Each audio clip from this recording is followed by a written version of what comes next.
जय श्री कृष्णा। आपका दीक्षिखा के चैनल में स्वागत है।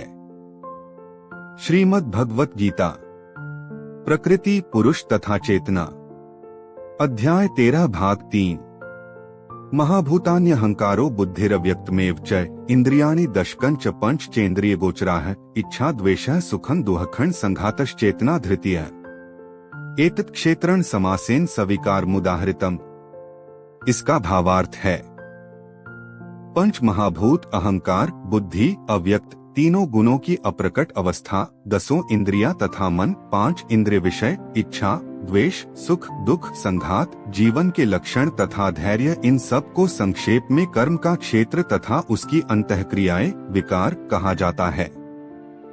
इसका तात्पर्य है, महर्षियों, वैदिक सूक्तों, छांदस एवं वेदांत सूत्र, सूलों के प्रामाणिक कथनों के आधार पर इस संसार के अवयवों को इस प्रकार समझा जा सकता है। पहले तो पृथ्वी, जल, अग्नि, वायु तथा आकाश, ये 5 महाभूत हैं। फिर अहंकार, बुद्धि तथा तीनों गुणों की अव्यक्त अवस्था आती है। इसके पश्चात 5 ज्ञानेंद्रियां हैं, नेत्र, कान, नाक, जीभ तथा त्वचा। फिर 5 कर्मेंद्रियां, वाणी, पाँव, हाथ, गुदा तथा लिंग हैं। तब इन इंद्रियों के ऊपर मन होता है, जो भीतर रहने के कारण अंतः इंद्रिय कहा जा सकता है। इस प्रकार मन समेत कुल 11 इंद्रियां होती हैं। फिर इन इंद्रियों के 5 विषय हैं, गंध, स्वाद, रूप, स्पर्श तथा ध्वनि। इस तरह इन 24 तत्वों का समूह कार्य क्षेत्र कहलाता है। यदि कोई इन 24 विषयों का विश्लेषण करे तो उसे कार्य क्षेत्र समझ में आ जाएगा।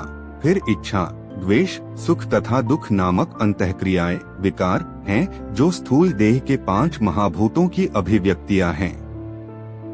चेतना तथा धैर्य द्वारा प्रदर्शित जीवन के लक्षण सूक्ष्म शरीर अर्थात मन, अहंकार तथा बुद्धि के प्राकट्य हैं। ये सूक्ष्म तत्व भी कर्म क्षेत्र में सम्मिलित रहते हैं। पंच महाभूत अहंकार की स्थूल अभिव्यक्ति हैं, जो अहंकार की मूल अवस्था को ही प्रदर्शित करती है, जिसे भौतिकवादी बोध या तामस बुद्धि कहा जाता है। यह और आगे प्रकृति के तीनों गुणों की अप्रकट अवस्था की सूचक है। प्रकृति के अव्यक्त गुणों को प्रधान कहा जाता है। जो व्यक्ति इन 24 तत्वों को उनके विकारों समेत जानना चाहता है, उसे विस्तार से दर्शन का अध्ययन करना चाहिए। भगवद गीता के केवल सारांश दिया गया है। शरीर इन समस्त तत्वों की अभिव्यक्ति है। शरीर में 6 प्रकार के परिवर्तन होते हैं। यह उत्पन्न होता है, बढ़ता है, टिकता है, संतान उत्पन्न करता है और तब यह क्षीण होता है और अंत में समाप्त हो जाता है। अतएव क्षेत्र अस्थायी भौतिक वस्तु है, लेकिन क्षेत्र का ज्ञाता क्षेत्रज्ञ इससे भिन्न रहता है। अमानित्वम, दम्भित्वम, हिंसा, क्षान्तिरार्जवम, आचार्योपासनम, शौचं, स्थैर्यमात्म विनिग्रहः।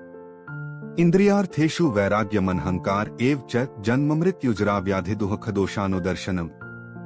असक्तिरनभिष्वंगः पुत्रदारगृहादिषु नित्य च समचित्तत्वमिष्टानिष्टोत्पत्तिषु।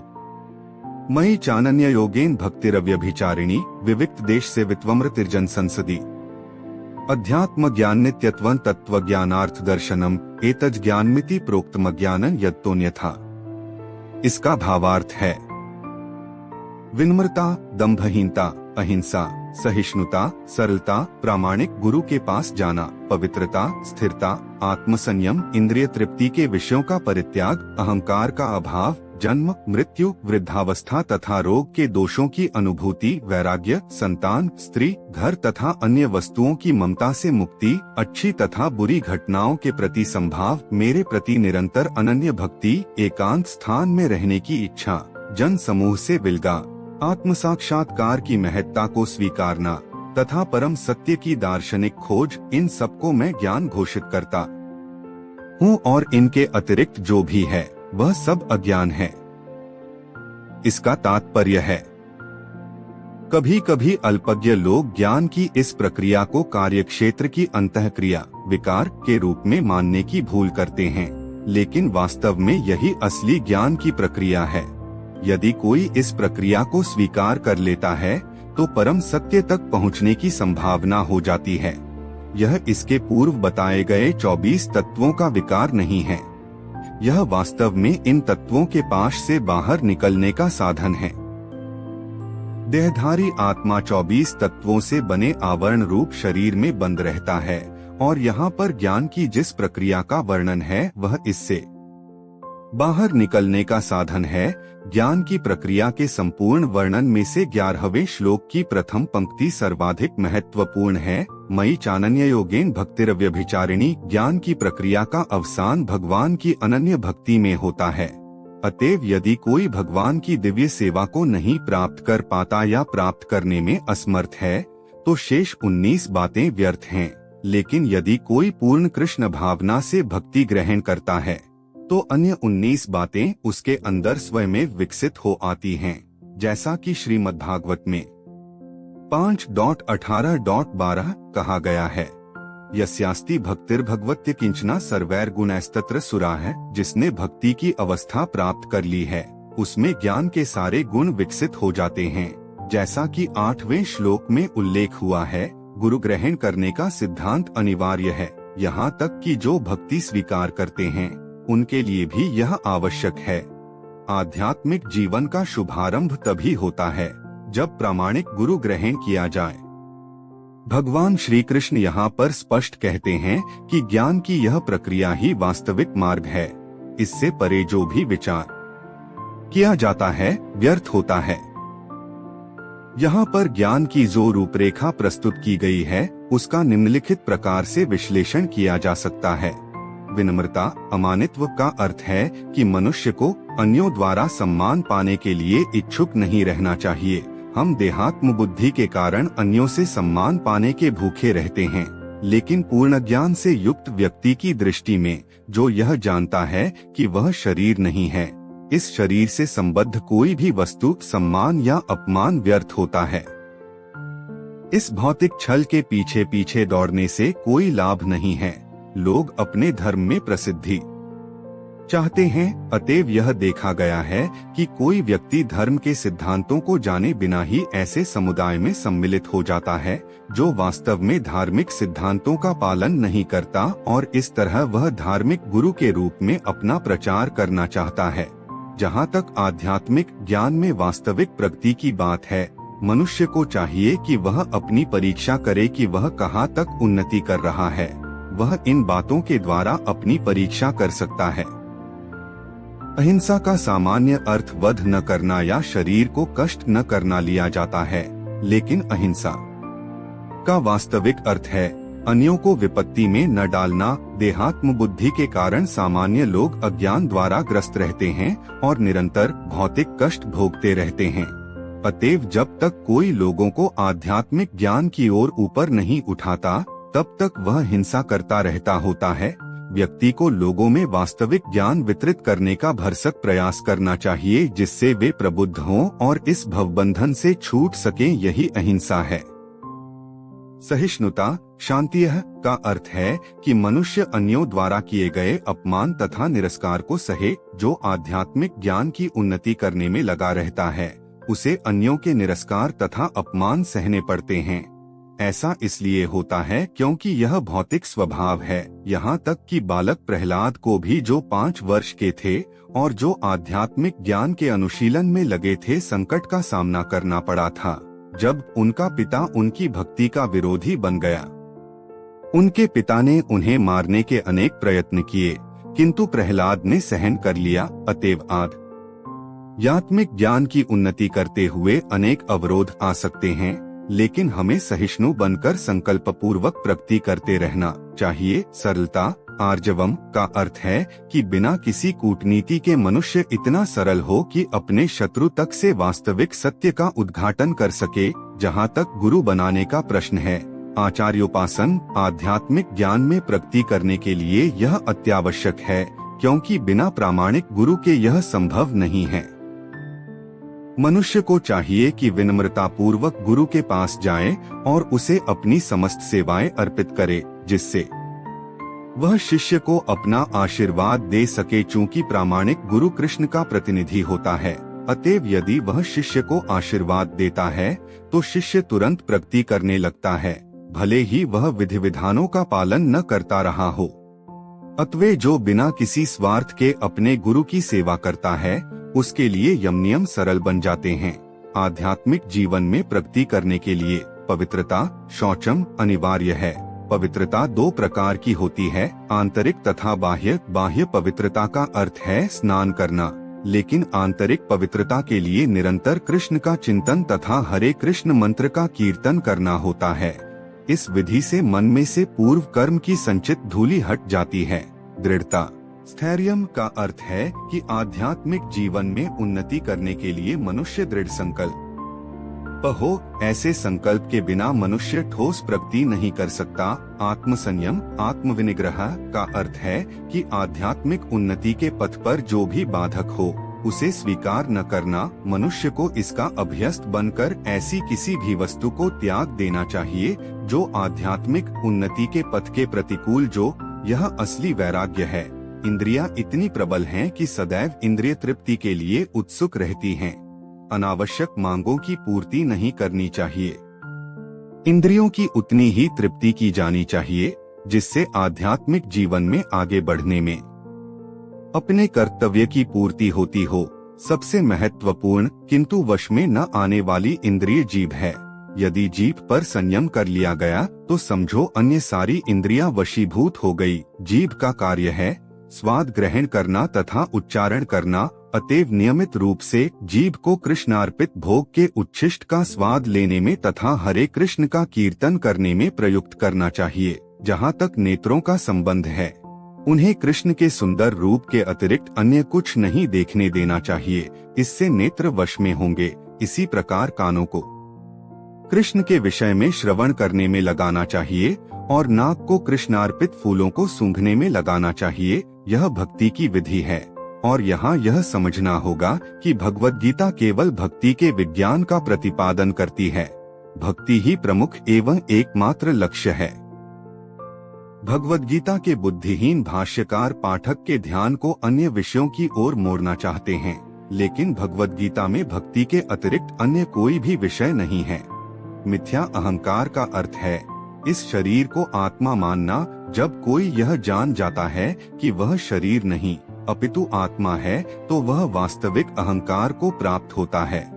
अहंकार तो रहता ही है, मिथ्या अहंकार की भर्त्सना की जाती है, वास्तविक अहंकार की नहीं। वैदिक साहित्य में बृहदारण्यक उपनिषद 1 अप्रैल 2010 कहा गया है, अहं ब्रह्मास्मि, मैं ब्रह्मा हूँ, मैं आत्मा हूँ, मैं हूँ ही आत्म भाव है। और यह आत्म साक्षात्कार की मुक्त अवस्था में भी पाया जाता है। मैं हूँ का भाव ही अहंकार है, लेकिन जब मैं हूँ भाव को मिथ्या शरीर के लिए प्रयुक्त किया जाता है तो वह मिथ्या अहंकार होता है। जब इस आत्म भाव स्वरूप को वास्तविकता के लिए प्रयुक्त किया जाता है तो वह वास्तविक अहंकार होता है।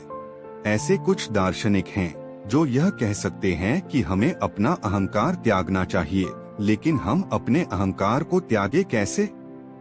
क्योंकि अहंकार का अर्थ है स्वरूप, लेकिन हमें मिथ्या देहात्म बुद्धि का त्याग करना ही होगा। जन्म, मृत्यु, जरा तथा व्याधि को स्वीकार करने के कष्ट को समझना चाहिए। वैदिक ग्रंथों में जन्म के अनेक वृत्तांत हैं। श्रीमद्भागवत में जन्म से पूर्व की स्थिति, माता के गर्भ में बालक के निवास, उसके कष्ट आदि का सजीव वर्णन हुआ है। यह भली भांति समझ लेना चाहिए कि जन्म बहुत कष्टपूर्ण है। चूँकि हम भूल जाते हैं कि माता के गर्भ में हमें कितना कष्ट मिला है, अतएव हम जन्म तथा मृत्यु की पुनरावृत्ति का कोई हल नहीं निकाल पाते। इसी प्रकार मृत्यु के समय भी सभी प्रकार के कष्ट मिलते हैं जिनका उल्लेख प्रामाणिक शास्त्रों में हुआ है। इनकी विवेचना की जानी चाहिए। जहाँ तक रोग तथा वृद्धावस्था का प्रश्न है, सबों को इनका व्यावहारिक अनुभव है। कोई भी रोगग्रस्त नहीं होना चाहता, कोई भी बूढ़ा नहीं होना चाहता, लेकिन इनसे बचा नहीं जा सकता। जब तक जन्म, मृत्यु, जरा तथा व्याधि के दुखों को देखते हुए इस भौतिक जीवन के प्रति निराशावादी दृष्टिकोण नहीं बना पाते, तब तक आध्यात्मिक जीवन में प्रगति करने के लिए कोई प्रोत्साहन नहीं रह जाता।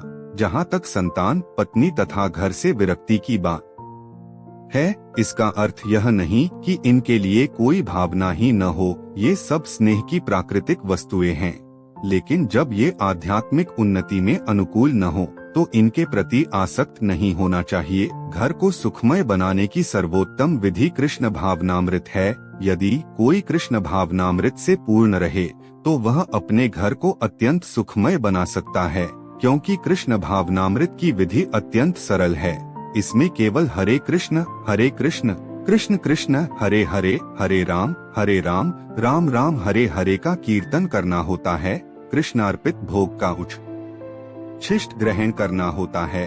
भगवद गीता तथा श्रीमद्भागवत जैसे ग्रंथों पर विचार विमर्श करना होता है और अर्चा विग्रह की पूजा करनी होती है। इन चारों बातों से मनुष्य सुखी होगा। मनुष्य को चाहिए कि अपने परिवार के सदस्यों को ऐसी शिक्षा दे। परिवार के सदस्य प्रतिदिन प्रातः तथा सायंकाल बैठकर साथ साथ हरे कृष्ण मंत्र का कीर्तन करें। यदि कोई इन चारों सिद्धांतों का पालन करते हुए अपने पारिवारिक जीवन को कृष्ण भावनामृत विकसित करने में ढाल सके तो पारिवारिक जीवन को त्याग कर विरक्त जीवन बिताने की आवश्यकता नहीं होगी। लेकिन यदि यह आध्यात्मिक प्रगति के लिए अनुकूल न रहे तो पारिवारिक जीवन का परित्याग कर देना चाहिए। मनुष्य को चाहिए कि कृष्ण के साक्षात्कार करने या उनकी सेवा करने के लिए सर्वस्व न्योछावर कर दे, जिस प्रकार से अर्जुन ने किया था। अर्जुन अपने परिजनों को मारना नहीं चाह रहा था, किंतु जब वह समझ गया कि ये परिजन कृष्ण साक्षात्कार में बाधक हो रहे हैं तो उसने कृष्ण के आदेश को स्वीकार किया। वह उनसे लड़ा और उसने उनको मार डाला। इन सब विषयों में मनुष्य को पारिवारिक जीवन के सुख दुख से विरक्त रहना चाहिए, क्योंकि इस संसार में कोई भी न तो पूर्ण सुखी रह सकता है न दुखी। सुख दुख भौतिक जीवन को दूषित करने वाले हैं। मनुष्य को चाहिए कि इन्हें सहना सीखे, जैसा कि भगवद गीता में उपदेश दिया गया है। कोई कभी भी सुख दुख के आने जाने पर प्रतिबंध नहीं लगा सकता। अतः मनुष्य को चाहिए कि भौतिकवादी जीवन शैली से अपने को विलग कर ले और दोनों ही दशाओं में संभाव बनाए रहे। सामान्यतया जब हमें इच्छित वस्तु मिल जाती है तो हम अत्यंत प्रसन्न होते हैं, और जब अनिच्छित घटना घटती है तो हम दुखी होते हैं। लेकिन यदि हम वास्तविक आध्यात्मिक स्थिति को प्राप्त हों तो ये बातें हमें विचलित नहीं कर पाएंगी। इस स्थिति तक पहुंचने के लिए हमें अटूट भक्ति का अभ्यास करना होता है। विपत हुए बिना कृष्ण भक्ति का अर्थ होता है भक्ति की नव विधियों कीर्तन, श्रवण, पूजन आदि में प्रवृत्त होना, जैसा 9वें अध्याय के अंतिम श्लोक में वर्णन हुआ है। इस विधि का अनुसरण करना चाहिए।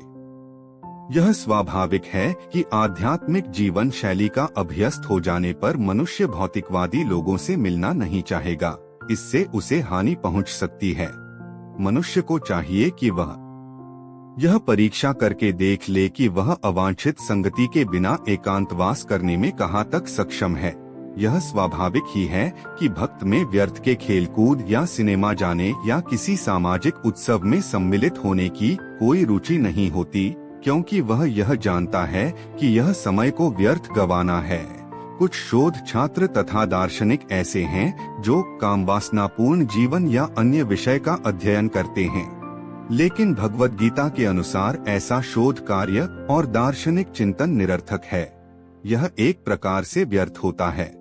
भगवद गीता के अनुसार मनुष्य को चाहिए कि अपने दार्शनिक विवेक से वह आत्मा की प्रकृति के विषय में शोध करे। उसे चाहिए कि वह अपने आत्मा को समझने के लिए शोध करे। यहाँ पर इसी की संस्तुति की गई है।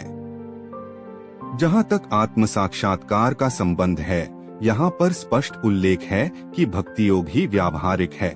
जो ही भक्ति की बात उठे तो मनुष्य को चाहिए कि परमात्मा तथा आत्मा के संबंध पर विचार करे। आत्मा तथा परमात्मा कभी एक नहीं हो सकते, विशेषतया भक्ति योग में तो कभी नहीं। परमात्मा के प्रति आत्मा की यह सेवा नित्य है, जैसा कि स्पष्ट किया गया है। अतएव भक्ति शाश्वत नित्य है। मनुष्य को इसी दार्शनिक धारणा में स्थित होना चाहिए।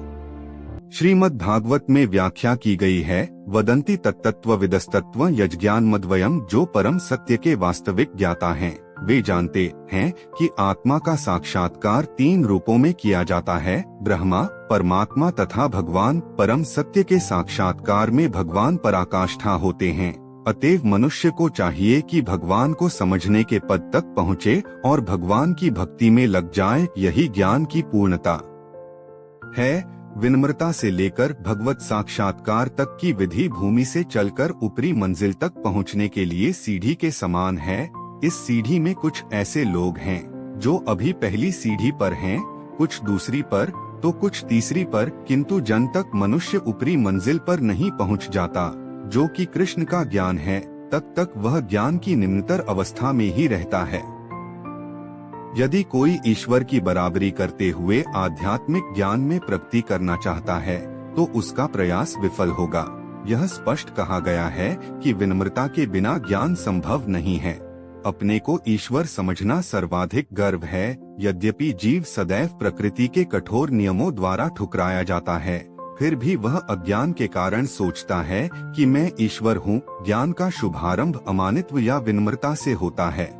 मनुष्य को विनम्र होना चाहिए। परमेश्वर के प्रति विद्रोह के कारण ही मनुष्य प्रकृति के अधीन हो जाता है। मनुष्य को इस सच्चाई को जानना और इससे विश्वस्त होना चाहिए। गीता का अगला अध्याय सुनने के लिए चैनल को लाइक, शेयर और सब्सक्राइब जरूर करें। धन्यवाद।